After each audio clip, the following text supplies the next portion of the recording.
Yes guys, welcome back to the channel. So as you can tell, it is check-in day, so I'm literally just about to go and do my check-in now. It's just before 6 o'clock in the morning, so nice and early before the neighbours get up, so I have the garden all to myself, because we all know that natural lighting is always the best you can get for your progress pictures. So that's what we're going to be doing now. In this video, I will be catching you up on what has been going on these past 8 weeks now, because things have definitely looked a little bit different. I think I'm still yet to give a proper rundown on YouTube. Like I've alluded to a couple of snippets, bits and pieces here and there, but not actually gone into that much depth over how things have changed over the past couple months or so, because they have been quite different, to be honest. And I'm probably around 4 or 5 weeks away from getting another set of blood work done, because we do have some markers to retest, which again, you'll have to wait for. If you want to hear about what's going on, watch the rest of the video. And obviously, if you do like videos like this, or a bit more vloggy, a little bit more update style, then please do like, share, comment, subscribe. It would help me out a lot. I know it's a small channel, but I'm trying to get back on my grind. So I'm gonna take my check-in, do a little physique update with you, and then I can chat you through the rest of the details.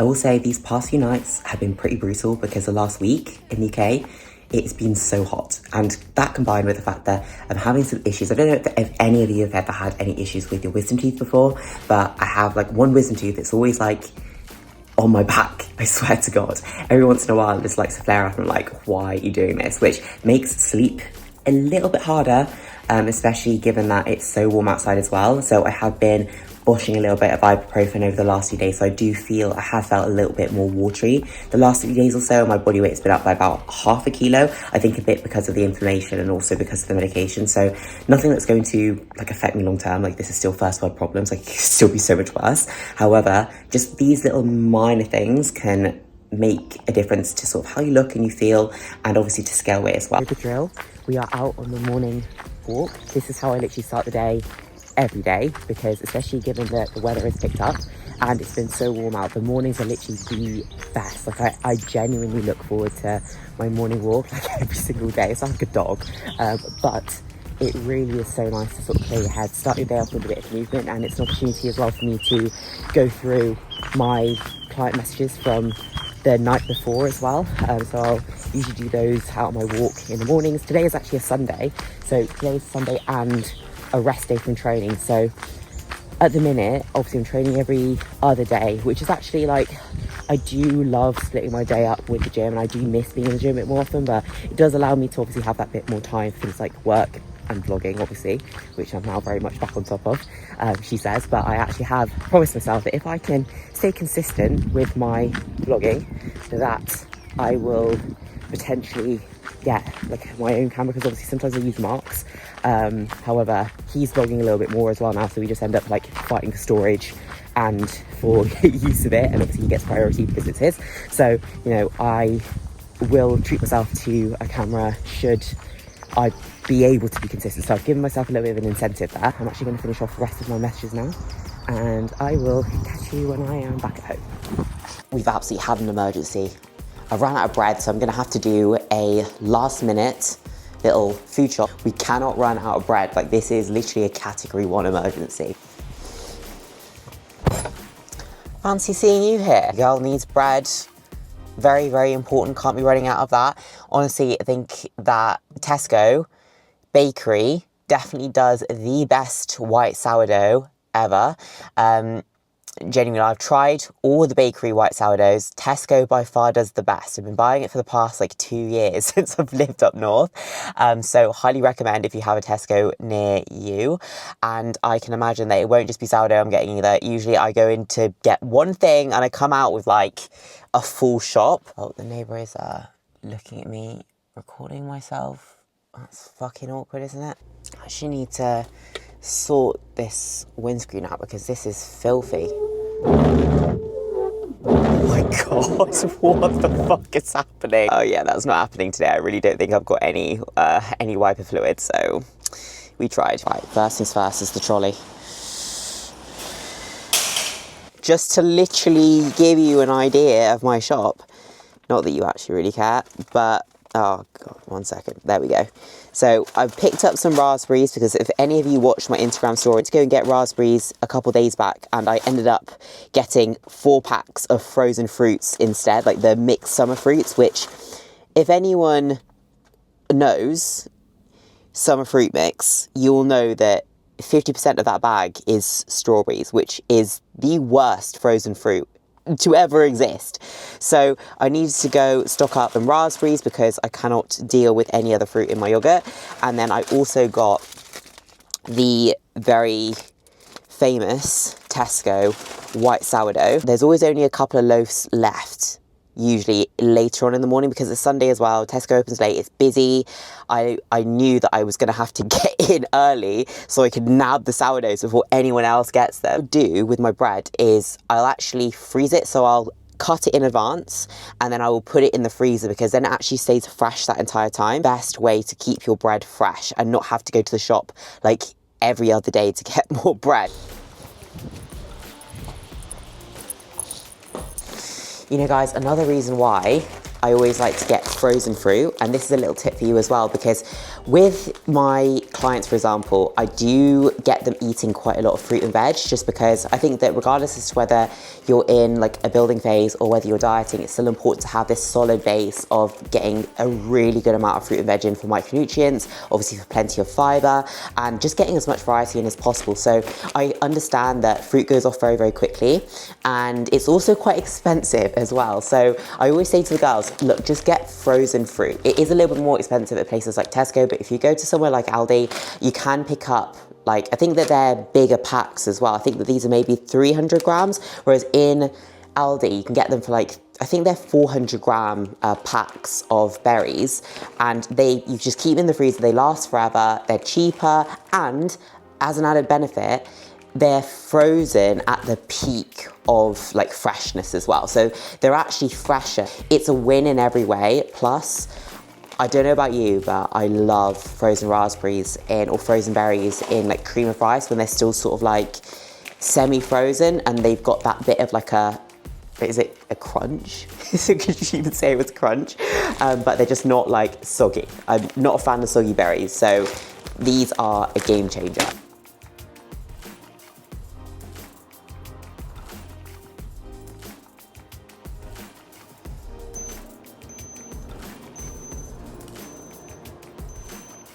.2 is now a new part of my routine, which again, I will explain shortly. Part of my morning routine is to take my body temperature twice a day. So first on wake and then around like 45 minutes after my second meal, because this is one thing that I noticed fairly early on, which is kind of what spurred me on to get my blood work done initially, was that my body temperatures were actually dropping like across the first half of the day, which is not the best sign of metabolic health, which kind of made sense as to why I felt kind of so like off towards the back end of my diet, energy-wise, like performance-wise, and then also like a lot of resistance to fat loss as well. So that kind of spurred me on alongside, you know, body temperatures, how my body was responding, that something might not be quite right. So this is now part of my routine, so I keep tabs of this. Obviously, being a female, body temperatures are going to fluctuate a little bit across the month too. So typically you see a bit of a drop like into the first half of your cycle, your follicular phase, and then it does start to then rise a little bit more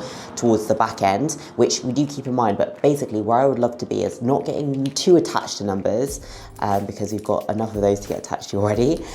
But we do want to be seeing a little bit of a increase in body temperature as the day sort of goes on, well, the first half of the day goes on. So that's part of like my current protocol, is just tracking temperatures, as well as things like my body weight, performance, you know, all the normal bits and pieces, but this is definitely a new extra. Just uploading my video from the team shoot 2 weeks ago, and I'm really happy with how it it came out. Jack did a phenomenal job of the editing. Honestly, it's so sick. So if you haven't watched the video yet, then please do.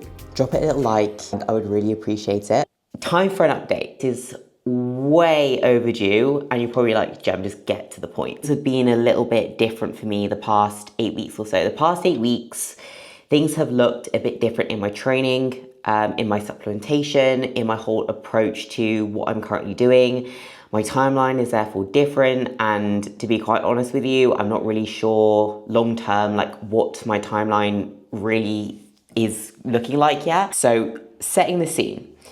Last year, or the end of last year, around October time, I actually decided to take a little bit of a step back from competitive bodybuilding. I think I spoke about this briefly at the time, just because I felt like it just wasn't a priority for me at that point. Like, it felt like, as much as I still bodybuild, I have always bodybuilded, but just not necessarily aiming towards a date. Like, I've always had a date in bodybuilding, and that's more so what I mean. Like, I didn't have a date or a show that I was looking to. I was just bodybuilding because I enjoy bodybuilding and not because I had a set date in mind that I was going to compete.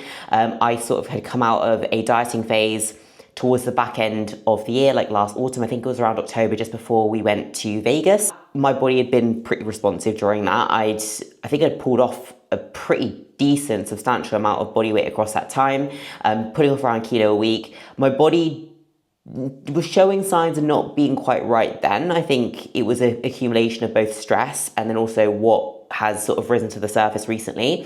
But I'd actually ended up losing my monthly cycle, which did already kind of throw up a few red flags, given that I wasn't at that point lean at all, like anywhere near competition lean. I typically do sit a little bit heavier in the off season anyway. It just seems to be where my body likes to be. But what I noticed was, like, I just felt like my body was quite stressed. I noticed some changes to my skin, which typically happen towards like the latter half of prep. My skin's just not great, like when my body gets stressed towards the back end of prep. And that was already something that was arising when I was already 3 or 4 weeks into this diet. So already I knew that even though it was very early days and we just shifted gears from this long off season, my body just wasn't happy. And I decided to actually pull that diet early, and we stepped away from dieting, went into a bit of a maintenance. And at that point, I was just thinking to myself, I was like, look, I just don't know if I want to, at this point,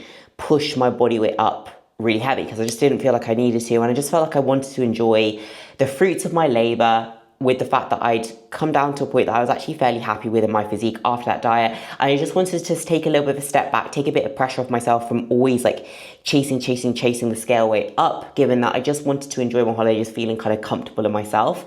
And I knew that necessarily that wasn't going to mean the most optimal progression, but at the same time, I was happy with that. So anyway, went to Vegas, enjoyed that time away. Amazing trip, amazing time. Was a little bit more flexible with food. Actually, for the entire time towards the back end of the year, I always had a set meal plan, but I was a lot more flexible than what I had been before, where even in previous off seasons, I am so to a T with everything. I've been so to a T with everything all the time, that I just wanted to have a bit of flexibility and not almost feel like I was put into this little box that no one else was sort of putting me into other than me, because that was my choice and I really enjoyed doing it at the time that way. But I just felt like I needed a bit of a change. I needed to be a bit more flexible. I needed to be able to have a little bit more room for variety and just overall variability within like my food and my diet, and not put myself into too much of a box, which naturally for me, when I'm competitively bodybuilding and I have my sights set on a show, I'm so like a robot all the time. So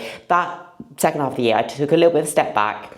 Now this kind of takes me up to, I suppose, the beginning of this year, where I was at a point where my body weight crept up a little bit, but I sort of hung around at maintenance. I sort of felt like I was ready to do that next stint of dieting again. So I sort of locked everything back in, and I was like, right, I'm ready. I'm going to crack on. Deficit is in. I'm going to go quite aggressive with my deficit, because I just want to sort of get in and get out. I didn't want to get stage lean or anything like that, but I had an idea in my mind of where I wanted to be, and it was, you know, like it was I wanted to get myself in pretty good shape this year, and that was sort of what I was going for. So I started my diet. After the first like 2-3 weeks, I just started to come across a bit of like resistance. And by resistance, I meant the fact that I had to push myself harder than realistically I was pushing towards the back end of my prep last year to achieve what was essentially a slower rate of loss. And I was just noticing that there was just, my body has always been quite responsive when I've started dieting. I noticed towards the back end of that the dip in my energy, my training performance, my mood, and my mental clarity was like pretty astronomical. Like it just seemed like everything just literally dived. And I was like, whoa, hang on a second. Like I did not experience this until like right at the back end of my prep before. I was walking into the gym. I literally felt like I was 5 weeks out. My mental clarity was not good. I felt slow. Like I felt like I actually had to give myself more time to do my tasks in the day to make sure I got everything done. Just was getting really frustrated with how I was feeling like mentally, physically, and like thinking I was kind of crazy because I'm no stranger to pushing myself harder. And this is the thing, is I just kept pushing myself harder and harder and harder, and nothing was really happening, to be quite honest with you. I was eking out a little bit, like I still pulled off about 4 kilos across that time. So, you know, that in itself was very, very difficult. Like this is considering as well, again, I'm not lean at this point. Like I'm not like necessarily super fluffy, but at the same time I was nowhere near like being competition lean, nowhere near. So I was like, this is really strange. Like I was like, this doesn't seem quite right, because it isn't what I was even familiar with feeling beforehand when I'd done like this long prep, and I'd felt phenomenal for actually the most part of it. I felt like almost up until the 8 weeks out mark, it was actually pretty easy. And then by 8 weeks out, when I competed in 23, I was pretty lean. And then that is where I started to notice like the prep hitting a bit more. But this was like a totally different story, and I was way, way, way away from that. So that kind of spurred me on to start having a look at things that I could test in the meantime whilst I was sort of waiting to get my blood work done. So I checked my body temperatures. I'd noticed that they were dropping through the first half of the day, which they shouldn't do. Realistically, they should kind of stay at a baseline, if not actually start to rise through the day. Like that's optimal really, to see a bit of a rise, and they were going the other way. So I was literally just seeing my body temperatures decline throughout the day, and that's not a great sign of metabolic health. So I then had my blood work done, and that showed basically conclusively exactly what I thought was the issue. So all along, every symptom that I had, I was like, I bet that my thyroid is not firing as it needs to. And funnily enough, when my blood work came back, my thyroid, my T3 and my T4 was low. It wasn't just my T3 and T4, it was also my test was low. So that's probably related to the fact my thyroid is also low, which is affecting other things. And then my sex hormones actually were all a little bit on the low side anyways. So everything was just not brilliant. It needs to all sort of make sense with regards to how I was feeling, because at least then I don't feel so crazy, given that I was just pushing myself harder and harder for very little and thinking, oh my God, like what's going on here? Like, am I just not pushing hard enough? Or am I just being a pussy? Turns out it's not that. Turns out my bloods were actually like not in a very good spot. So that sort of leads me on to like why that was. And like I said, I competed in 2023. I had a big gap. I'll never be the person that competes year in, year out. I don't think that for most women, it's healthy to do that anyways, but my body just would never be able to do that. But I did do a really long season 2023. The idea was to take a whole year out and then go again essentially like this year. But obviously having taken a little bit of a step back at the end of last year, decided that I was going to take another year out anyway. So this year was never going to be a year that I was going to compete. I was just going to focus on other things like business, client shoot shows, all of that, and just having a bit more flexibility with travel as well. I had a really long season the last season I did. I think in total it was about 30 weeks long. So from the start of prep to my last show, my show season from start to finish was 6 weeks. So I did 4 shows in a period of 6 weeks. That's a long time to be lean for, like very, very lean. And for someone whose body really does not like to be lean, female bodies don't really like to be lean anyway, but for me, like that is not where my body likes to be, and I very much I always accept that competitive bodybuilding is not a healthy sport. Bodybuilding is a healthy sport, but actually competing and getting yourself into that sort of shape and getting that lean, especially as a female, bottom line, is not really a healthy thing to do. And I accept that, because at the end of the day, I had these competitive goals. I was loving living that life. And I just had lived that for so long, loved it. And even looking back now, I don't regret anything about that either. Like, even though it's ultimately led me to where I am now, where I'm having to fix a few things, like, I wouldn't have changed any of that, to be honest, because I loved it at the time and I have so many memories to look back on all of that. I fully accept the risks that come along with competitive bodybuilding as well. Like, I'm very aware of that. And obviously throughout that season, I was using assistants as well. So I'm an assisted athlete. I don't compete in tested federations. I compete within the NPC, and I want to sort of climb the ranks within the NPC. And for a lot of women, like, that is going to mean that assistance being used is very, very common.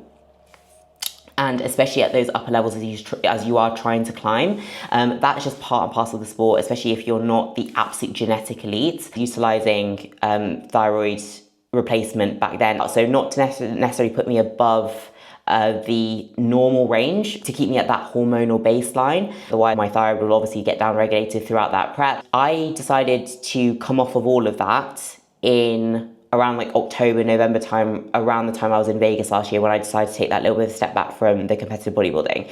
So the idea was that I was going to spend a degree of time after that at maintenance. So I wasn't going to be dieting. I didn't diet after the last diet I did that, last year, up until I started dieting again this year, that I've sort of just given you an overview about. And I wanted to give my body that time to recover and just sit at maintenance, just chill out, and for all my levels to sort of bounce back. Now, obviously, they didn't bounce back. Unfortunately, sometimes they do, sometimes they don't, and sometimes they just need a bit more of a nudge. I was lean for a very, very long time. My season was very, very long. So, understanding the risks and the rewards of the sport is really, really important. And I knew that by doing that, like, I'm going to put my body at more risk, and it's probably going to see some repercussions in the future, which is obviously why I'm in this position now. But I, again, wanted to reiterate that this is not me saying that, oh, bodybuilding did this to me, or bashing bodybuilding. I would never do that. I have so much love for the sport, and I see too many people come away from bodybuilding being like, bodybuilding did this to me, it ruined my health. But you have to go in with two eyes open, understanding that bodybuilding is not necessarily at a competitive level. It's not necessarily a healthy thing to do. Like, I still hold a lot of love for the sport. I hope that one day I will be able to go back to the sport competitively. But in the meantime, I don't have any set date in mind. The main thing for me is to sort this first, to be able to have a responsive body, so that I can then have that as an option going forward. But yeah, I just hate it when people come away from bodybuilding and bash it and say that it's all bodybuilding's fault, because it really isn't. It's just probably the lack of education lead up to that, the lack of exposure experience in terms of what is required when you choose to bodybuild competitively and meet the standard that is set for bodybuilding shows. There is always a risk. There's always a risk and a reward to everything, and we always have the autonomy to make our own decisions, and I made my own decision.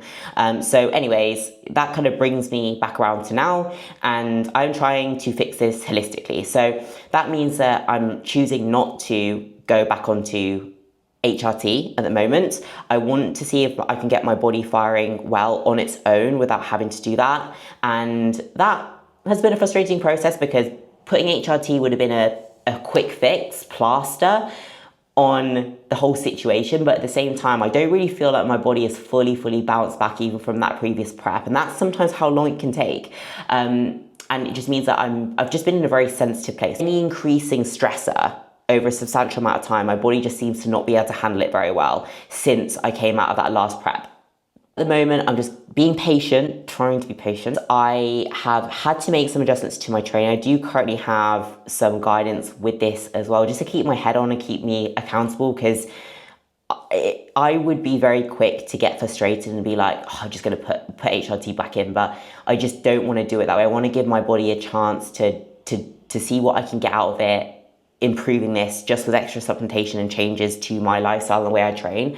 So with that being said, as of 8 weeks ago, I have had supplementation in that's going to help with thyroid conversion. This was my most recent check-in, and as you can see, body composition is not in a terrible place considering that my blood work wasn't great. So right now I'm not exactly where I want to be. I'm not able to necessarily push forward in terms of getting any leaner from this point. I have very much been sat at a maintenance over the past 7-8 weeks or so, where food is around 2,400 to 2,500 calories a day, currently doing around 10k steps. Cardio at all, because right now the focus is just to try and make sure that I'm getting my training to bounce back, because we know that for physique development overall this is very, very important. So we wouldn't want to have any cardio in, even just for fitness purposes, that might take away from my recovery capacity to train, because at the moment my training is only a day on, a day off, and literally just 2 reps in reserve. But hopefully we'll be able to start bringing up that training volume sometime soon. Remember that whenever you go and get your blood done with the doctor, guys, that they will usually test your TSH, but they won't actually test your T3 and T4 unless your TSH is off, or they have any reason to believe T3 and T4 is off. TSH was perfect. So that was about, like, I think it was like 1.7 or 1.5, something like that. But then remember that they probably would have seen that and they would have never have checked my T3 and T4. So I would have just been totally in the dark if I'd gone to my GP and got them tested there. So I would always say, if you want to get a thorough panel and you want everything covered, just pay to get your bloods done. Don't just rely solely on the GP, because they do miss a few markers when you do get them done with them. So just be aware of that. So anyway, I digress. So supplementation is in. I've definitely had to slow down. I've obviously come straight out of a deficit the moment I got my blood through, because I was like, there is no point, and this is just going to drive more and more suppression and just more stress. And at that point, the mental clarity thing and the brain fog was just doing my head in. So I just needed to kind of give my body an opportunity to come back around. So what I've been doing is training a day on, a day off, and my training volume has been pulled right down. I've only been able to train like literally 2 reps in reserve for the past 2 months, which breaks my heart, but look, it has to be done. At the end of the day, it's actually harder for me to pull back than it is to press forward, but that's just the situation that we're in. And luckily enough, like with all of that and being at true maintenance across that entire time, so my food's just been at maintenance, and we've kind of tried to incorporate as much variety within my diet as possible to make it very, very diverse and cover all of our bases basically. I definitely have started to feel a lot more like myself now. The past few weeks, things have really trended up quite well. I'm now not seeing so much of a drop in my body temperatures. It's more stable now. It isn't necessarily substantially rising, but it's certainly better than what it was before when I was in my diet. So that seems to be improving a little bit too. But the main difference is me and myself. Like my mental clarity, my mood, my energy just on a day-to-day is like 10 times better. I don't feel like I'm just floating through life. So that's great. That was probably the main thing. Training performance is improving, energy in the gym is improving too, so that's brilliant. Now, don't get me wrong, like all of these are big steps in the right direction. I don't know for sure where my numbers are at quite yet. I don't know that until I actually get my bloods redone, which time will tell. I'm getting those done at the end of July, so that will be in another 5 weeks time. So in total, that'll be about 12 or 13 weeks like on this protocol, obviously moving, like basically slowing everything down. That is frustrating for me, because I just feel like that body that I was in before, it feels like an out of body experience. It's like that body that I was in before that was really responsive feels like a whole lifetime ago. I had an expectation of where I wanted to be, and because of reasons that are out of my control, I haven't been able to do that. And that for me is really annoying, because I want to follow through with what I say I will do. So the fact that I've had to change course here is frustrating, and I really wanted to make this year that I felt like, right, throughout the summer, I really wanted to get back into what I feel like is really good shape for me, and that sort of didn't happen because I can't control this situation as per se beyond what I'm doing now. So that gets to me because I'm used to being in control of that, whereas now I don't really feel in control of that. It's just a matter of waiting it out and doing what I can, but it feels like it's very slow, and I can totally empathize with anyone who has had, any issues with their health or their body responding the way they wanted to, because it is just a matter of trying to put the right steps in place, but also a lot of that is patience too, which, it's time just doing the same shit every single day, basically. But the fact that I've actually seen improvement is very, very promising. The timeline going forward, there is no timeline in terms of me competing. The main thing is for me, I want to be able to get into a position where I really feel like I can be have a physique or work towards a physique that I really feel happy with all year round, first and foremost, and be able to get my health back into a better spot to be able to do that. And then we can think, all right, what are my competitive goals then for the future? And what might that look like for me? Blood work will tell at the end of July. So I'll definitely drop you an update then as to what is going on there.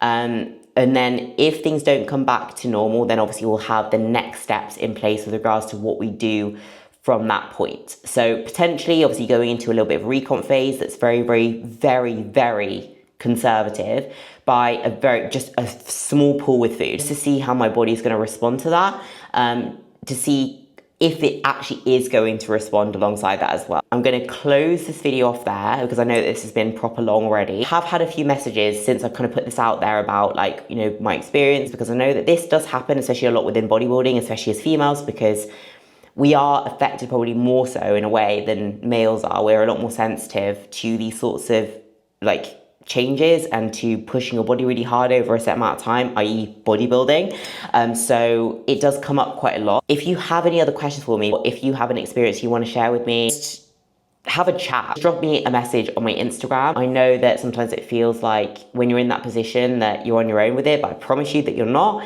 And I will continue to keep you in the loop with how things are going, how I'm feeling, if anything changes. But that is where I've been at for the past 8 weeks or so now. If you like this video, please like, share, subscribe, comment if there's anything else that you want me to cover in regards to this or any other topic at all. We'll be back for more videos. I will be keeping the ball rolling with my YouTube, and I will catch you in the next video.